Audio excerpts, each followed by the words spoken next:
Yo, cepat mulai Ren. Siap senior.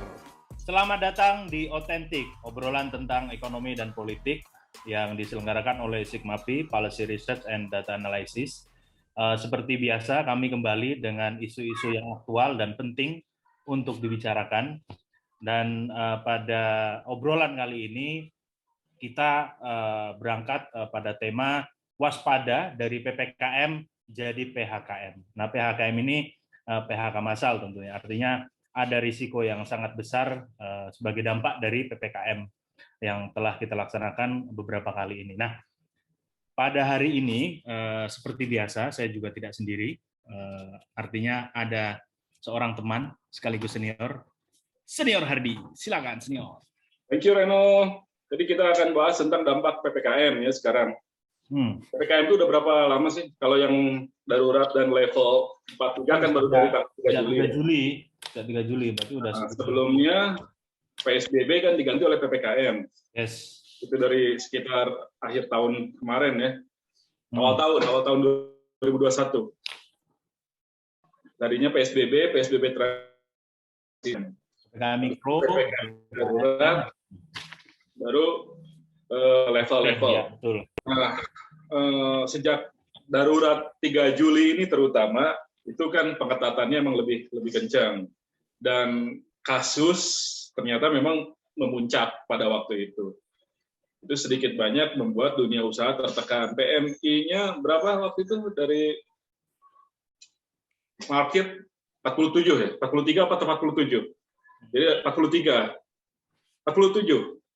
Lupa 43 lah. Tapi itu dulu lebih tinggi, dulu lebih rendah. Setahun yang lalu itu ketika pertama kali PSBB itu sempat 27. PMI itu kan artinya kesiapan atau ekspektasi para pengusaha manufaktur untuk melakukan ekspansi atau tidak melakukan ekspansi. Kalau dia di bawah 50 artinya dia akan menurunkan kapasitasnya. Kalau di atas 50 dia akan naikin, kalau 50 aja berarti dia akan susul. Nah, ini dia ada di bawah 50. Ya. Jadi kalau udah di bawah 50 artinya kan kapasitasnya berkurang. Kalau kapasitas berkurang berarti tenaga kerja banyak yang tidak bekerja, dan kalau misalnya baru dirumahkan atau apa masih agak mending. Yang dikhawatirkan PHK. Laporannya belum ada ya? Jadi memang kalau posisi tingkat pengangguran terbuka sendiri senior ya, posisi terakhir di Februari 2021, memang kita belum kembali ke masa sebelum pandemi karena di Februari 2020 kita 4,9%, 4,94, sekarang di 6,26. Artinya meski membaik dari posisi Agustus, tapi kita belum sepenuhnya pulih. Berapa selisihnya 2% ya? Ya hampir 2%. Nah, dari jumlah angkatan kerja? Ya.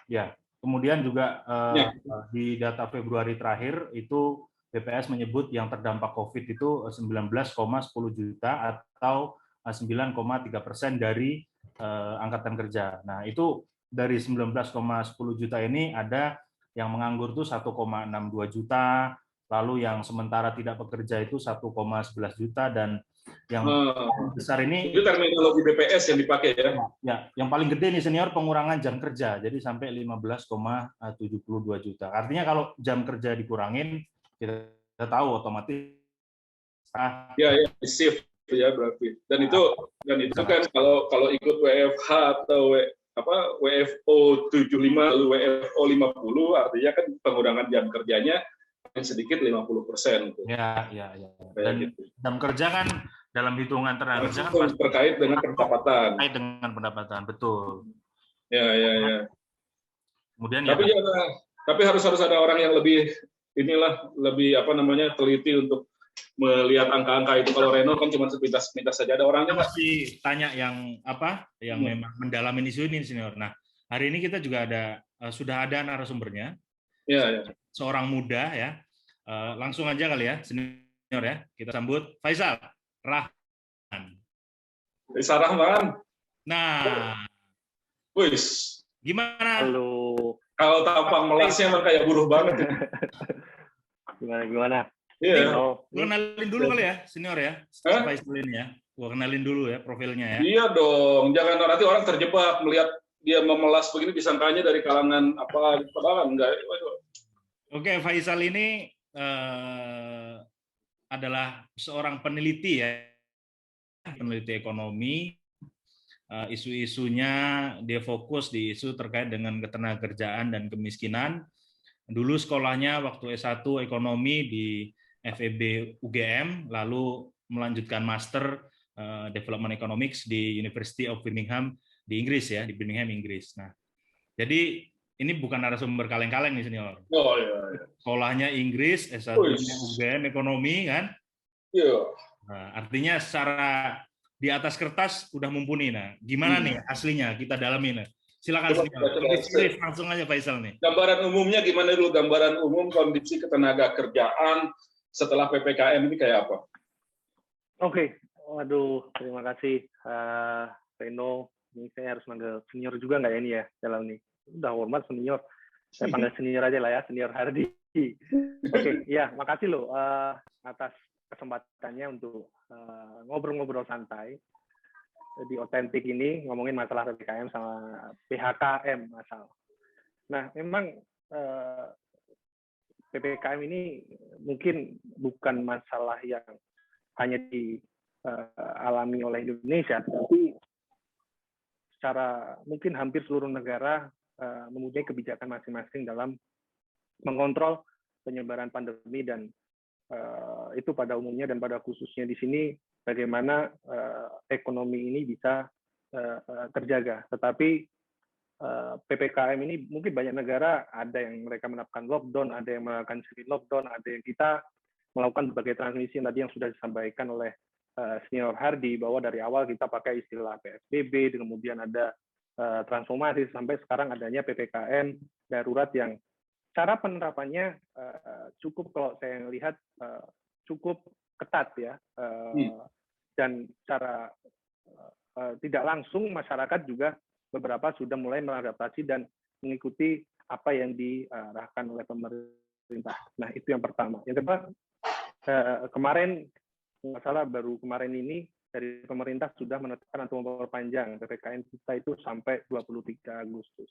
Memang kita tahu kondisinya sekarang pandemi ya dibandingkan di awal bulan Juli ya itu angka kasus barunya sudah cukup tinggi, bahkan sampai beberapa kali masuk headline itu adalah bisa top inilah top di dunia terinfeksi. Nah di sini sekarang ini Indonesia ya pemerintah mencoba untuk terus bagaimana menekan kasus penyebaran dan khususnya untuk mengurangi kematian. Nah, di sini memang sedihnya mungkin tidak hanya Indonesia yang mempunyai struktur ketenagakerjaan yang didominasi oleh informal.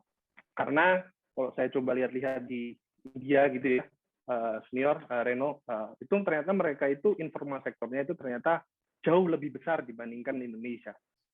Mungkin itu adalah tantangan setiap negara bagaimana mereka menghadapi ini. Tetapi ini yang harus menjadi tugas pemerintah, tidak hanya menjaga ekonomi, tetapi karena krisis ini disebabkan oleh sektor atau aspek kesehatan, tanpa kesehatan yang terjamin, menurut saya itu kegiatan ekonomi tidak akan bisa tergeliat kembali.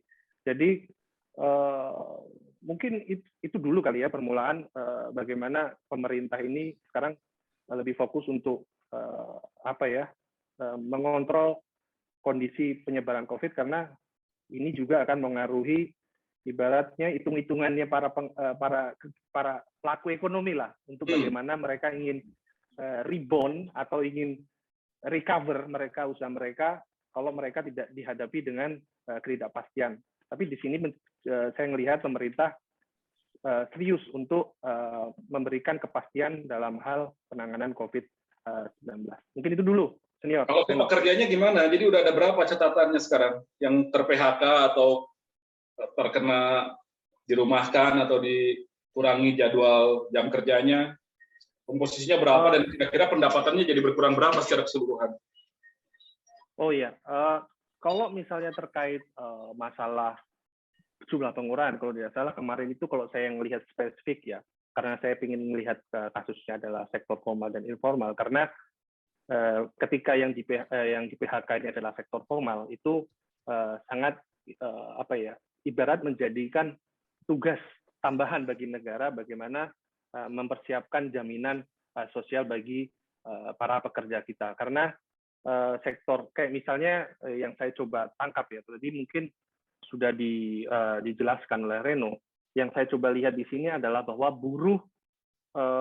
buruh karyawan ataupun pegawai ketika sebelum pandemi. Jadi di BPS itu saya coba melihat di bulan Februari 2020 jika dibandingkan dengan Agustus. Agustus itu kan kalau tidak salah ekonomi sudah ada kelihatan ada sedikit rebound lah.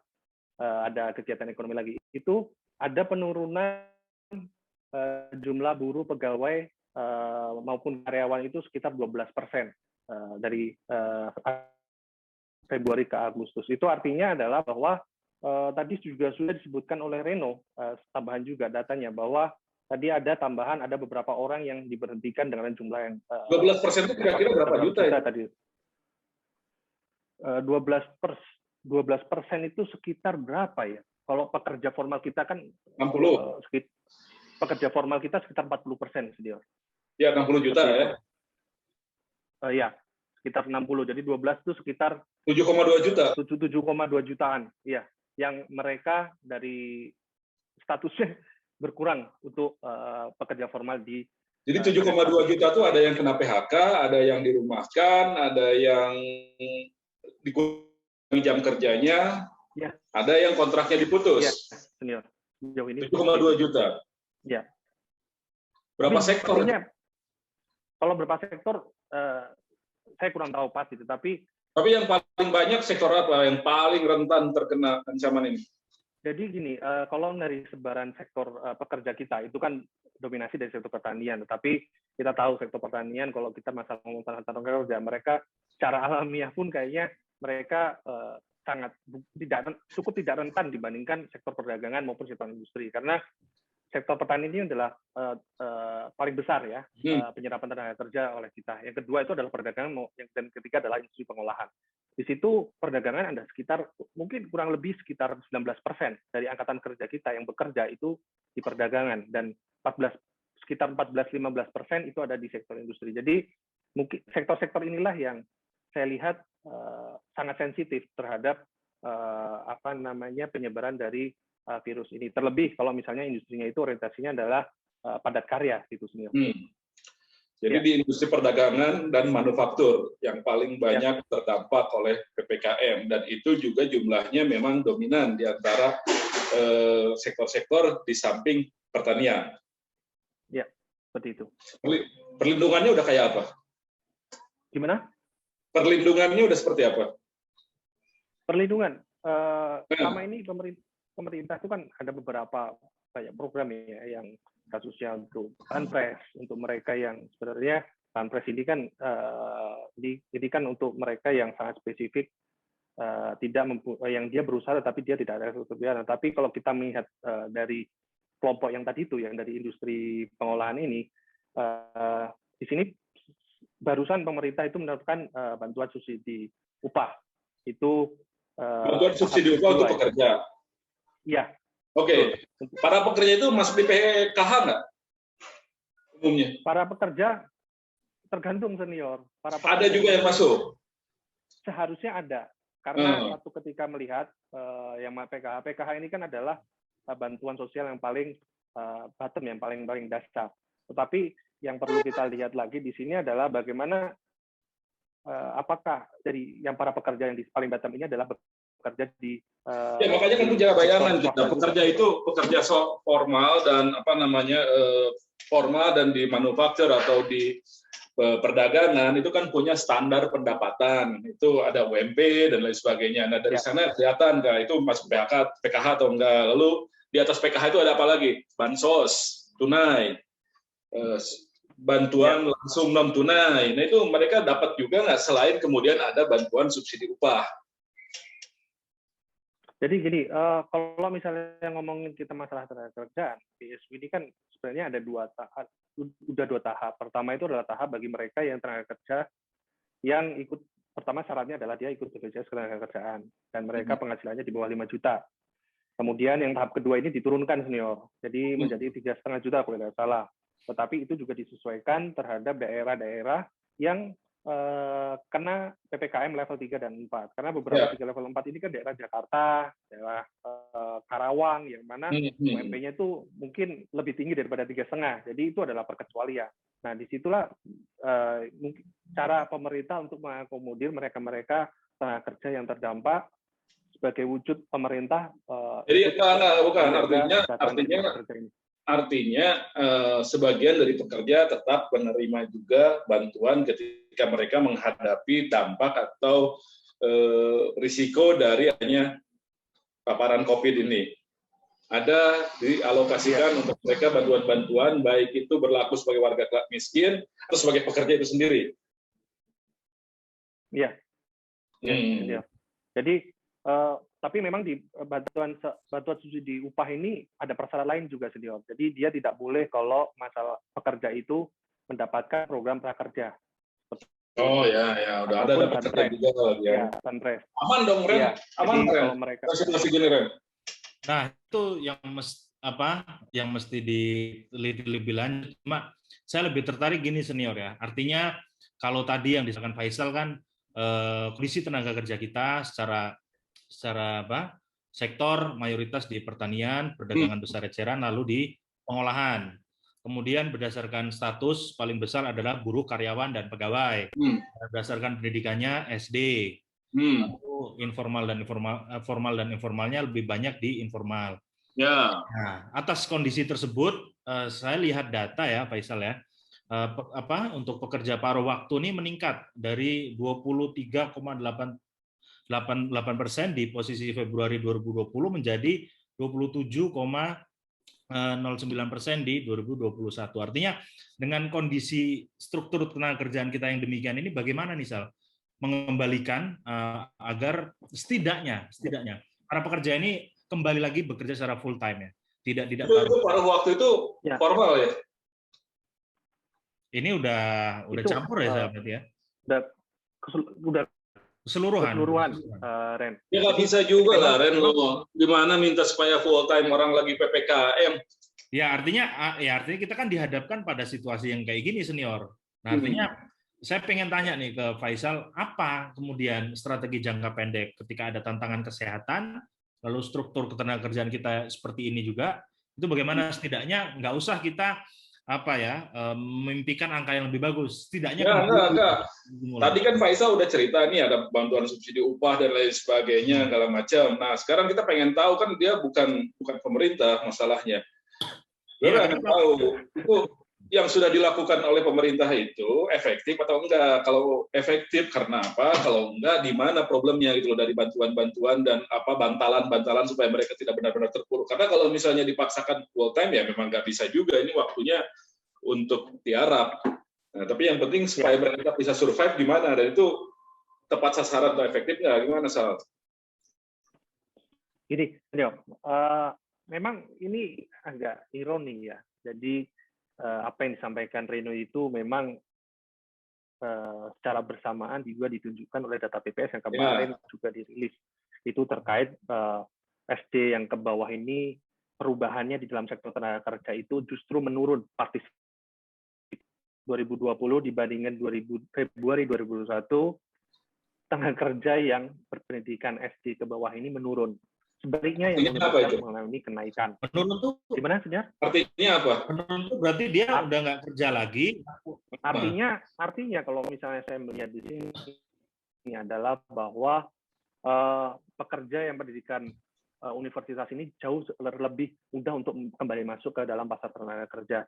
Karena di sini dalam proses recovery seperti ini yang dihadapkan oleh tenaga dunia usaha itu adalah bagaimana mereka survive dengan melakukan efisiensi biaya. Artinya sebaliknya yang lulusan SD ini mereka benar-benar nggak bisa dapat penghasilan lagi setelah keluar dari sana, keluar dari lapangan kerjanya. Iya. Jadi kalau saya melihat itu adalah bahwa memang di sini ada kemungkinan ke depan itu dalam proses efisiensi ini seorang pengusaha ini justru akan meng-hire tenaga yang mungkin bisa dibilang multitasking.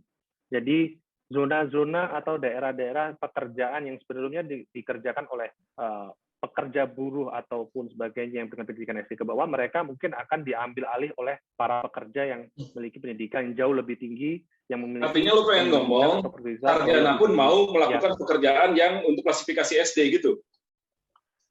Mungkin tidak selalu tidak SD juga ya senior, tapi ya udah turunin lah, sarjana mau ambil pekerjaannya SMA, SMA mau ambil pekerjaannya anak SD gitu ya? Ya, berarti betul, senior. Berarti karena skema sekarang semuanya jadi palu gada ya, pokoknya apa yang lu mau kerja.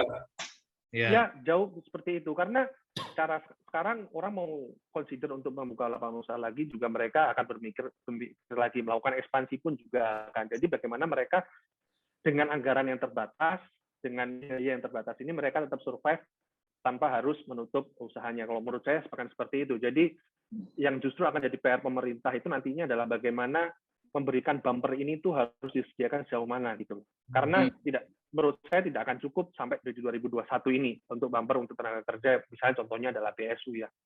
Nah itu karena masih banyak yang mereka dari mereka ini yang justru kalau misalnya kita lihat tadi itu saya melihat juga laporan dari TNP2K, BSU itu pun juga pergunaannya adalah untuk sembako, untuk bahan makanan, dan itu juga pun terjadi untuk pengalokasian atau penggunaan dari insentif dari prakerja. Artinya adalah bahwa tidak ada penambahan upaya penambahan dari kelompok-kelompok ini untuk menambahkan bagaimana reskilling ataupun meningkatkan produktivitas, tapi lebih cenderung untuk mereka survive dulu. Tetapi dunia usaha mereka terus berjalan, dan dengan kondisi luar negeri yang sekarang sedang sudah mulai rebound, aktivitasnya sudah mulai penuh, sepak bola di UK sudah mulai penuh, artinya adalah bahwa demand global demand ini akan naik, dan kalau misalnya pelaku sektor-sektor yang eksportir ini tidak bisa ikut lari cepat dengan melakukan efisiensi, ya mereka akan ketinggalan dan akan ketinggalan order lah, mungkin seperti itu. Jadi reskilling ini akan jauh menjadi tugas yang menurut saya. Jadi transisinya gimana, diulang coba. Jadi urutannya itu seperti apa? Sekarang pekerja banyak kehilangan pekerjaan, baik itu langsung apa seluruhnya atau dia jam kerjanya yang berkurang, yang kemudian itu juga berdampak ke pendapatan. Itu satu, pekerja mengalami pengurangan jam kerja atau bahkan kehilangan status pekerjaan karena PPKM. Jumlahnya tadi berapa tadi Ren? 9% apa? 19,10 yang terdampak COVID. 19,10%. Juta. 19,10 juta. Oke, pengusaha juga dia mengurangi kapasitas produksi karena turunnya demand selama PPKM, terutama yang berorientasi domestik. Itu ada pengurangan. Nah, kemudian tadi Faisal mengatakan bahwa kebanyakan yang kehilangan pekerjaan itu yang skill rendah, SD umumnya, di bawah. Padahal pekerjaannya mungkin sebagian masih ada. Ya. Itu mungkin diambil oleh mereka yang punya basis pendidikan lebih tinggi. Yes. Yang sarjana pun akhirnya boga mau mengambil pekerjaan-pekerjaan yang untuk lulusan SMA misalnya. Jadi bertahan. Nggak masalah dalam situasi tiarap, dalam situasi darurat itu sah-sah saja. Tapi Faisal kemudian mengatakan bahwa sekarang industri sudah mulai bergerak lagi karena ada permintaan di luar yang sudah cukup berkembang, mengingat di sana penanganan COVID sepertinya sudah baik dan sudah membuka kembali aktivitas masyarakat.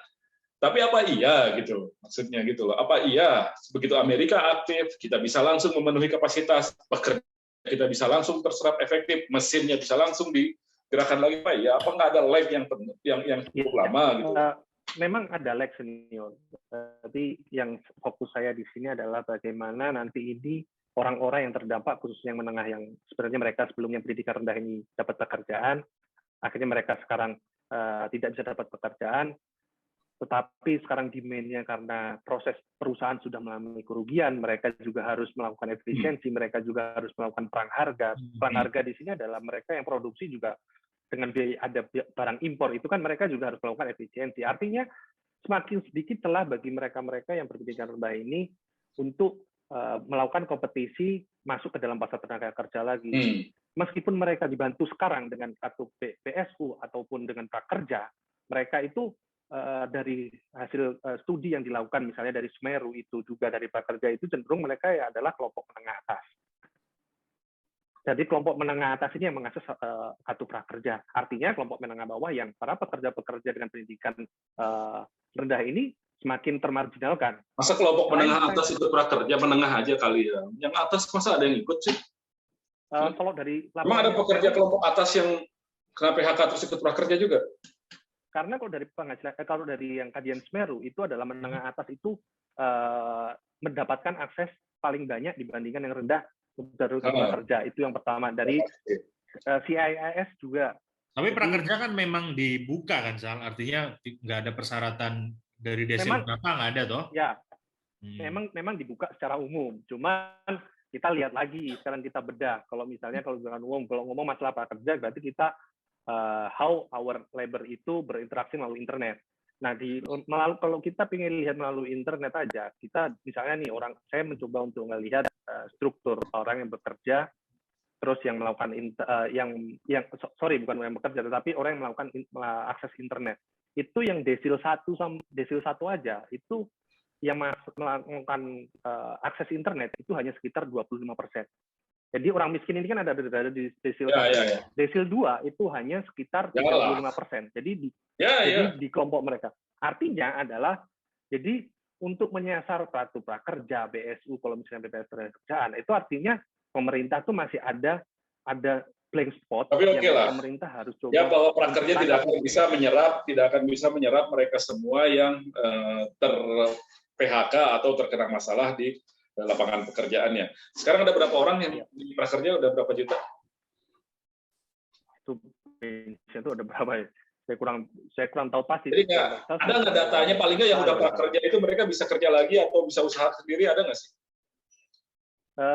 Kalau prakerja kemarin, kalau lihat kan udah berbulan-bulan tuh, udah banyak lulusannya. Iya.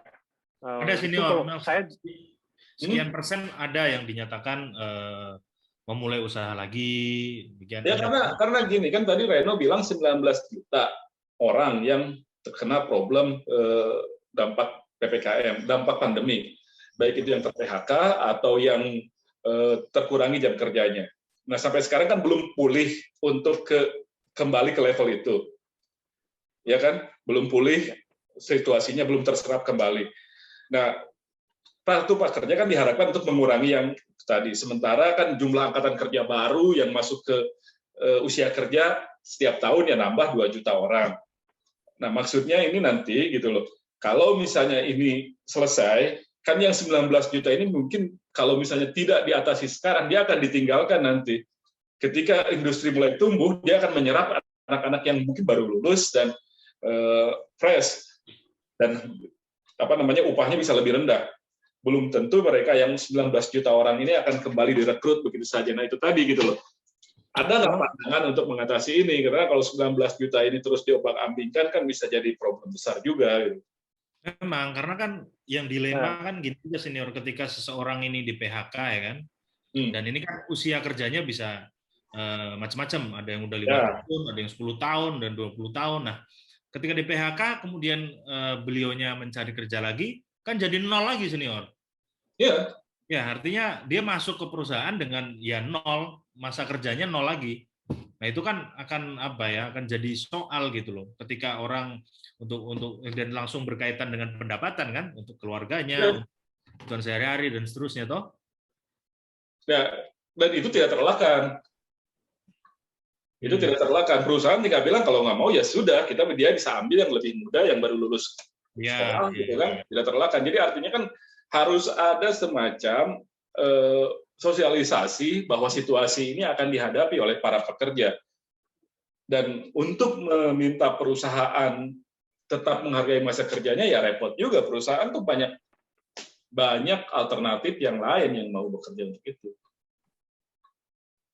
Jadi gimana? Udah ada belum yang seperti itu? Selain tadi dari prakerja, DSU, lalu bansos-bansos yang untuk umum di luar pekerja yang mungkin bisa diakses juga oleh kalangan pekerja, apakah ada juga gitu loh untuk sosialisasi bahwa pertama pertama lulusan universitas pun mau tidak mau ya harus ikhlas, harus rela dengan pekerjaan yang spesifikasinya untuk lulusan SMA misalnya.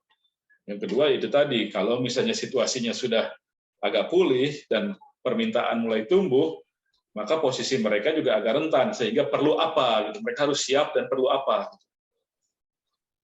Gimana, Sal?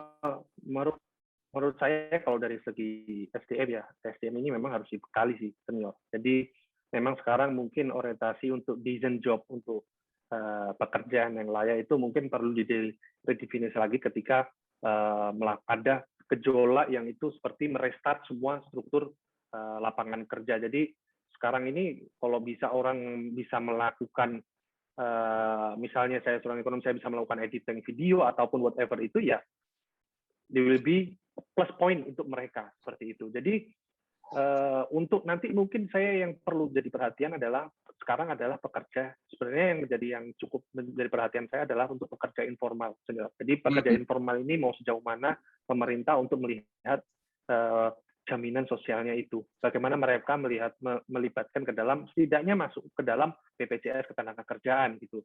Entah nanti ada subsidi kah, misalnya nanti dari sektor informal, nanti bisa ada pekerja sektor informal. Kalau mereka yang sudah bergelut di sektor informal dengan segala rasa hormat gitu, mereka jauh lebih elastis, jauh lebih tangguh gitu loh dengan situasi kayak gini. Jadi kalau misalnya nanti dibuka lagi kegiatan masyarakat, ya kalau informal kan cepat, mereka tarik lagi gerobaknya, mereka buka lagi tendanya, itu jalannya itu cepat. Yang biasa di sektor formal, ketika berarti ini mereka, kalau menurut Senior Hardy, secara pemulihannya akan lebih cepat yang informal ya? Ya, cuman ya emang yang begitu itu kan tidak bisa tumbuh jadi tinggi sekali gitu loh masalahnya, dan tidak selesai. Nah itu tadi. Nah, dan yang formal itu problemnya sekarang, kita udah tahu lah, seperti yang gambar saya tampilkan ini, mungkin sekarang agak berjarak, tidak serapat ini, tapi tetap ini resiko-resiko yang berbahaya kan. Jadi kalau satu terpapar, nah ini resikonya kan seruangan itu bisa terpapar. Kalau banyak terpapar, kan berhenti itu produksi. Ya. Karena supply chain kan nggak bisa bolong-bolong, Senior. Problemnya itu. Nah, ini gimana juga gitu loh. Ngerakit HP ya kan, yang bagian sini ini itu. Gimana juga gitu loh. Kalau yang bagian itu semuanya libur karena ada satu yang terpapar. Nah, ini kan juga harus ada semacam pemahaman juga kepada pengusahanya, kepada pekerjanya, kepada pemerintah daerahnya untuk memastikan bahwa yang begini-begini aman. Jangan sampai ada orang yang dia tidak terpapar, dia tidak sakit, perusahaannya juga aktif bekerja, tapi ada temannya satu yang kena, libur semua. Aturannya kan harus begitu ya, Sal? Kalau setahu saya seperti itu. Jadi tracing kan? Iya, tracing seperti itu. Tetapi memang ini makanya ini mungkin tidak bisa penyelesaiannya itu tidak bisa dari pusat gitu ya. Maksudnya lebih banyak perlu ada dialog sosial, melibatkan kelompok untuk menyelesaikan permasalahan yang seperti ini. Mungkin aja yang disampaikan Pak Hardy itu jadi di padat karya, tetapi kan tidak semua padat karya mungkin tidak seperti itu juga. Tapi artinya adalah bahwa kalau semua padat karya ya resikonya sama lah. Kalau mau di pabrik seperti begini, atau pokoknya selama orang itu berkerumun, mau pabrik, mau pariwisata, mau apapun, selama orang itu berkerumun, maka resikonya sama. Ya. Begitu. Ya. Itu harus ada protokol khusus makanya gitu loh, supaya terselamatkan industrinya, terselamatkan pabriknya, terselamatkan karyawan-karyawan yang lain, dan yang sakit ditangani. Ya.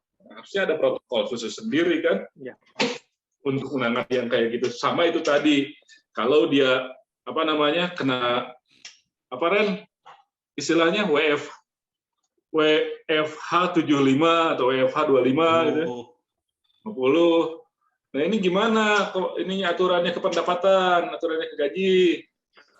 Nah, itu juga harus ada dong di penjelasannya seperti apa. Apakah subsidi upah mengcover itu juga gitu. Lalu kepastian, jangan sampai kalau misalnya dia mengambil hak WFH-nya dianggap tidak masuk kerja dan mempengaruhi ke kinerja.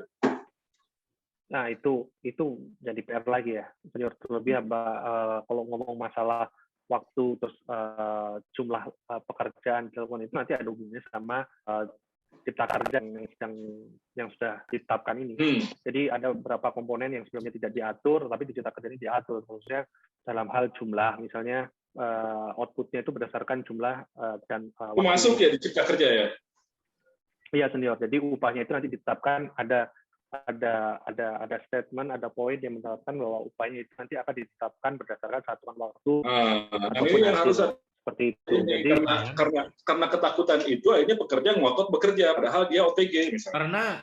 Karena kemarin diskusi dengan epidemiolog dari UNER, jadi memang dia melakukan survei lalu memang sebenarnya buruh karyawan pegawai ini mengerti senior soal virus ini, mengerti bahwa ini berbahaya, menular, bisa menimbulkan kematian, artinya serius kan ancamannya. Tetapi yang pengusaha Pemda belum ada ketika dia positif, ketika dia harus isoman, tuh nggak ada skema yang mengganti upah dia pada hari itu. Pengusaha kan juga keberatan senior ketika harus terus menggaji orang, nah, sedangkan isolasi kan paling nggak 14 hari.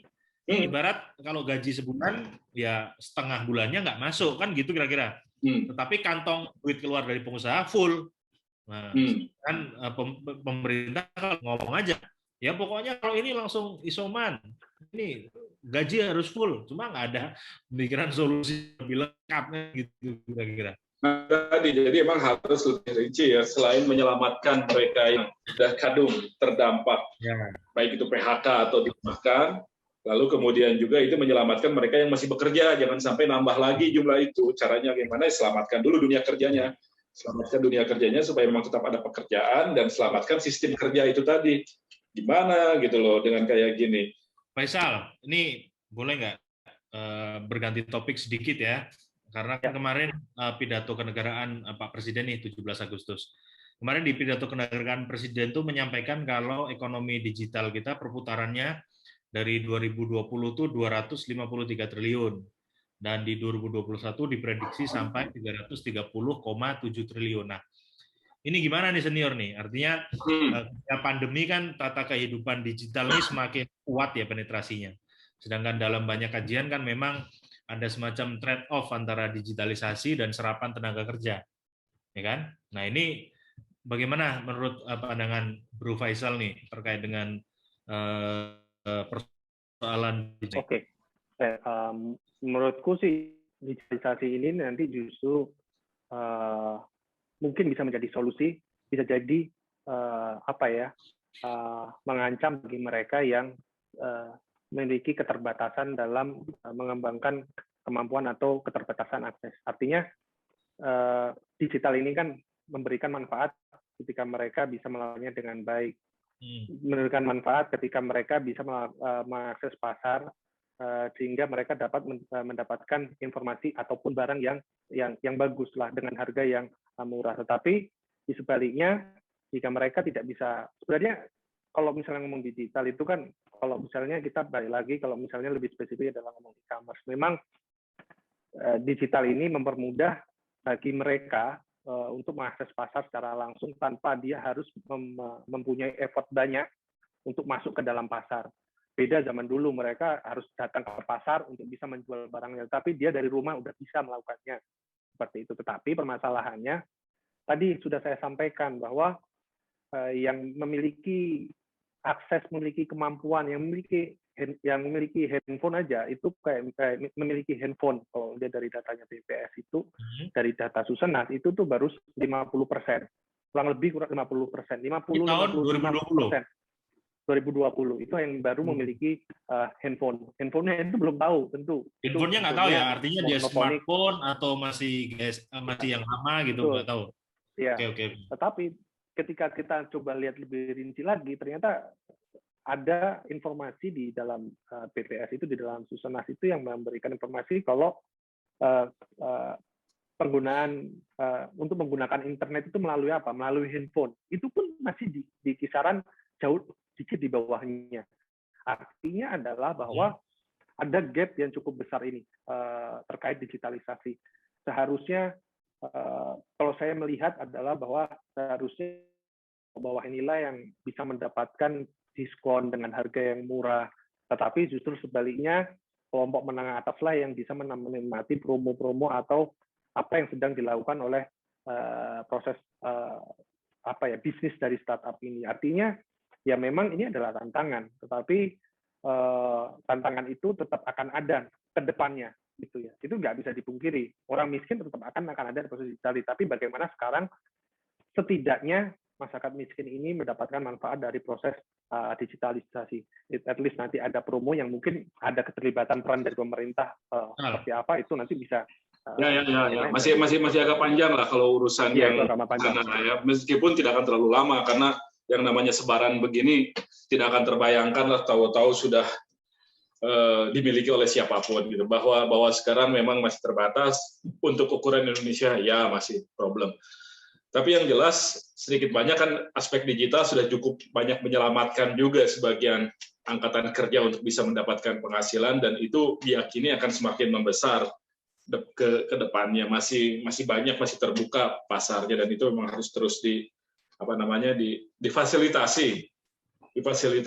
Oh, baik secara natural atau mungkin secara regulasi kita yakinlah ke depan yang namanya tarif kuota itu akan lebih murah. Kemudian device-nya juga akan lebih murah, lebih terjangkau. Jadi lama-kelamaan ini memang akan semakin menyebar. Cuma problemnya itu bagaimana ini bisa menciptakan kreativitasnya untuk memanfaatkan itu menjadi sebuah pendapatan dan itu disebarluaskan.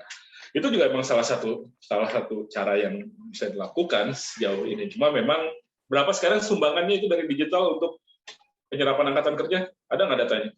Terkait yang menggunakan akses digital, saya belum lihat secara detail ataupun seberapa banyak. Tapi kalau melihat dari para usernya itu, contohnya adalah merchant gitu ya. Di merchant misalnya di Tokopedia, di Bukalapak itu kayak mitra-mitra mereka sudah sampai jutaan sih senior. Nah, itu aja kan udah nggak sampai 2 digit menurut saya, tapi udah sampai jutaan, 5 juta. Itu masih informal ya kebanyakan ya. Ya, seharusnya sih informal senior. Karena ya tinggal diatur sedemikian rupa caranya supaya itu bisa jadi formal. Jadi artinya banyak PR lah dari PPKM ini. Mungkin PPKM akan ada terus pelonggaran sampai akhir tahun, biarpun tetap berlaku, tapi akan ada terus pelonggaran. Yang jelas ini yang pertama itu 19 juta orang yang sudah kadung terdampak, itu harus dipikirkan betul. Karena ketahuan lah dari 19 juta itu dengan prakerja, dengan BSU itu sepertinya belum tercover, belum teratasi semua. Itu yang harus lebih. Terakhir nih senior, kalau kita belajar kan artinya akan lebih lengkap kalau kita lihat juga pengalaman negara lain. Nah, dalam pandangan Faisal ada nggak best practice dari negara lain dalam mengatasi pandemi dan ketenagakerjaan ini nih, misalnya negara mana yang bisa di-share ke kita? Kayak misalnya, Ren, yang kayak misalnya di India ya. Jadi mereka itu ada skema namanya mengizinkan para pekerja itu mendapatkan 75% dari gaji dia selama 3 bulan. Jadi dari 3 bulan itu 75%-nya bisa diambil untuk menopang kebutuhan dari para pekerja. Itu kalau yang di India yang sedang itu uang dari siapa? Itu dari pengusaha, Bapak. Jadi memang yang menjadi ketika saya melihat ini adalah yang artinya adalah bahwa ini pegawai ini adalah harus pegawai tetap, artinya seperti itu. Jadi ketika proses pandemi atau ini tetap sudah berlangsung, mereka tetap punya kontrak untuk legal itu mereka menjadi part of bisnisnya itu. Jadi istilahnya pengusaha ini juga memberikan pinjaman dalam bentuk 75% dari gaji dia selama 3 bulan di situ. Seperti itu di senior. Itu yang pertama. Maksudnya yang kedua ditarik juga, di depan gitu ya, Sal? Ya, seperti itu, ditarik di depan. Jadi ada juga mereka adalah skema terkait skema pensiun. Jadi pensiunnya mengizinkan sebagian dari uang pensiun itu diambil di sekarang gitu. Seperti itu kan. Jadi pensiun diambil ketika pensiun, tetapi diambil di sekarang seperti itu. Itu lagi-lagi mungkin lebih khusus ke sektor-sektor yang formal atau memiliki kontrak yang jelas antara pengusaha maupun pegawainya. Mungkin itu, Ren. Contoh yang bisa kita lihat dari hebat India. juga nih senior berarti India. Memang faktor apa ya? Faktor imperatif governance-nya ini kuat India senior. Tapi nggak yakin itu bisa berjalan benar. Ya, Pengusaha juga ngitung lah. at least kan apa ya, government bergerak gitu loh ketika Ya, itu berlaku India atau di satu negara aja, satu negara bagian aja, provinsi aja. India sih senior. Saya lihatnya sih di India. Terkait spesifiknya, kayaknya sepertinya satu negara di India itu. Ya, artinya secara imperatif governance-nya dia ada, bahwa implementasinya nanti pasti akan ada evaluasi, kekurangan di sana sini itu pasti. Tapi imperatif dari sisi ketenagakerjaan ini ada senior. Kan terlihat juga pada sektor kesehatan kan, ketika biaya PCR itu berkali-kali, bahkan di salah satu negara bagian di salah satu daerah di India itu pemerintah daerahnya itu menurunkan harga PCR sampai berapa kali ya? 6 kali. Nah, artinya memang imperatif governance di India ini kuat ya, bisa di sektor ketenagakerjaan maupun kesehatan. Tinggal nanti implementasinya toh. Nah, mungkin itu kita bisa contoh tuh senior mulai dari solusi itu kan. Itu yang emang harus diinikan ya di situnya. Kita emang harus memikirkan tapi ya bagaimana pengusaha-pengusaha kita juga merespon itu soal, karena itu kan lumayan juga buat mereka. Jangankan buat itu ya, buat vaksin aja berapa Sal nilainya? Ya, cukup besar untuk vaksin yang gotong royong. Gotong royong ya? Iya. Gotong royong itu vaksin berapa? 600.000? Kurang lebih seperti itu, Pak. 2 dosis. Jadi kalau 1.000 orang aja udah 600 juta gitu mereka harus keluar dalam situasi kayak gini. Ya kita nggak tahu lah. Itu emang tergantung juga, karena si pengusaha mungkin nanti akan mengajukan kredit ke perbankan juga dalam soal-soal begini. Perbankannya mau atau enggak, nah kita nggak paham. Tapi yang jelas memang itu harus ditelusuri benar, bahwa yang pertama negara harus lebih concern, pengusaha jangan melakukan moral hazard dalam situasi ini, betul-betul so miskin kalau udah begini, kalau udah zaman normal merasa udah jadi paling gagah terus gitu. Ya, terus si pekerjanya juga ya bersiap-siap benar gitu loh dengan situasi yang terburuk, dengan menambah terus kapasitas kemampuan dia, memanfaatkan sektor digital, memanfaatkan betul organisasi dan lain sebagainya untuk bisa meningkatkan nilai tawar dan ya tawar menawar lah. Dan kalau kena isoman ya bagaimana lah pemerintah itu membantu para pekerja itu pengobatan dan keluarganya, kehidupannya sehari-hari toh. Ya, vaksin buat bekerja ada gotong royong konsepnya. Biasanya itu baru program, belum tentu berjalan. Sinopam. Tapi kalau vaksin untuk keluarga pekerja di pemukiman-pemukiman itu belum terpikirkan. Ya. Istrinya gimana, anaknya gimana. Jadi mungkin itu yang harus banyak dipikirkan. Yang jelas ancaman PHK massal itu masih terbuka selama situasinya masih belum pasti seperti sekarang. Oke, thank you Faisal. Thank you Senior Ardi, thank you Ren. Obrolannya pada kali ini. Ya Faisal seginilah, keren lah. Ini kan senior kita, arahannya senior. Terima kasih senior, terima kasih Ren. Terima kasih banyak Faisal. Sama-sama. Demikian teman-teman sekalian ya, otentik kita pada episode waspada dari PPKM jadi PHKM, tetapi semoga tidak terjadi ya PHKM ya senior ya. Meski ada terdampak sampai 19 juta, tetapi kan yang menjadi penganggur masih 1 juta, artinya angkanya belum sangat besar, dan kita berharap ada solusi yang lebih holistik tadi yang disorot senior dan Faisal agar bisa mengcover yang 19 juta ini. Bukan hanya berhenti pada prakerja dan nambah lagi. Betul.